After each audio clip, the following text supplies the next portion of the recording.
Putin, Xi, and Modi have a camera-recorded meeting, but nothing positive comes of it. Russia, China, and India's leaders met virtually for a Shanghai Cooperation Organization summit, where they discussed their respective domestic agendas. On Tuesday, representatives from the three largest powers seeking to alter a world order dominated by the United States met virtually via video feeds. Despite how cohesive they looked together, it became clear that they were all working toward separate goals. After the Wagner mercenary uprising, Russian President Vladimir V Putin needed to show strength and rally international support for his war in Ukraine. Xi Jinping, the leader of China, used the summit as an opportunity to continue his attacks on the United States, this time by demanding an end to hegemonism and power politics.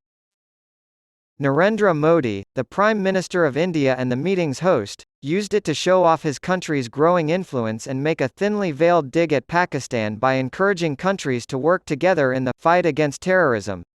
The leaders' prepared remarks at the Shanghai Cooperation Organization's annual meeting didn't make any striking statements about shifting alliances.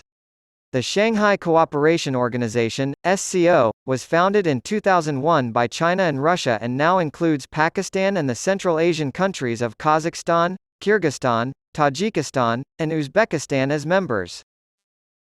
Ignored was the fact that increasing tensions between Beijing and New Delhi have brought the traditionally non-aligned India closer to the United States. And if Mr. Putin had hoped that his fellow leaders might issue resounding statements of support to ease his weakened position at home and defend his war in Ukraine, instead he had to settle for general optics and warm tones. With the Biden administration and the rest of the world watching, the forum seemed to be a statement that the three leaders had their domestic issues under control and were ready to usher in what Mr. Putin called a new multipolar world. They all have incentives to play things down and make it all look normal, said Associate Professor of Political Science at the National University of Singapore, Ian Chong. Despite Russia's issues and India's desire to explore ties with the US, they showed that things were under control and there weren't any rifts. Mr. Putin, who last month faced the biggest challenge to his more than two-decade rule when Wagner mercenary forces attempted to topple Russia's military leadership, had more reason than any other leader on Tuesday to recast his image. While Mr. Putin was able to end the crisis by allowing the mercenary leader, Yevgeny Prigozhin, to escape to Belarus, the short-lived uprising cast doubt on his leadership and future. Mr. Putin thanked the member states for their support following the uprising, which he claimed had no popular support in Russia, in his first international forum speech since the mutiny. Mr. Putin said that Russian political circles and all of society showed a united front against the attempted armed mutiny, which he attributed to a shared sense of responsibility for the country's future. To further legitimize his invasion of Ukraine, he attempted to use the summit as evidence of international support. China is the only major country that offers Russia diplomatic and economic cover, so its backing for Russia is crucial. China has done this because it sees Vladimir Putin as a long-term ally in its quest to challenge U.S. dominance.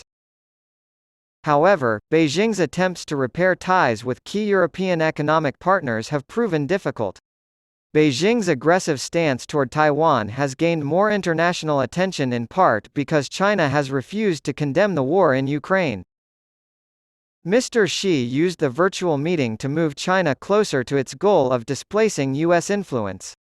The Shanghai Cooperation Organization was lauded as a means to improve global governance and advance Chinese-style modernization. This was code for a world in which Beijing and its partners have a larger voice in determining international norms and standards. It's unclear at this point how India factors into that overall picture. The Shanghai Cooperation Organization provides a means for China's largest emerging strategic rival to strike a balance between its relations with the West and those with China and Russia. Despite its refusal to condemn Russia's invasion of Ukraine, India has maintained stable relations with Russia, primarily on the economic front.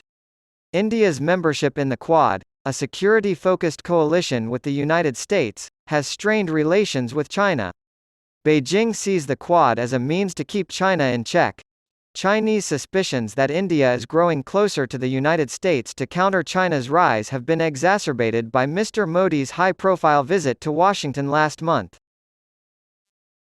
India still has a stake in the forum, despite the tensions that exist there.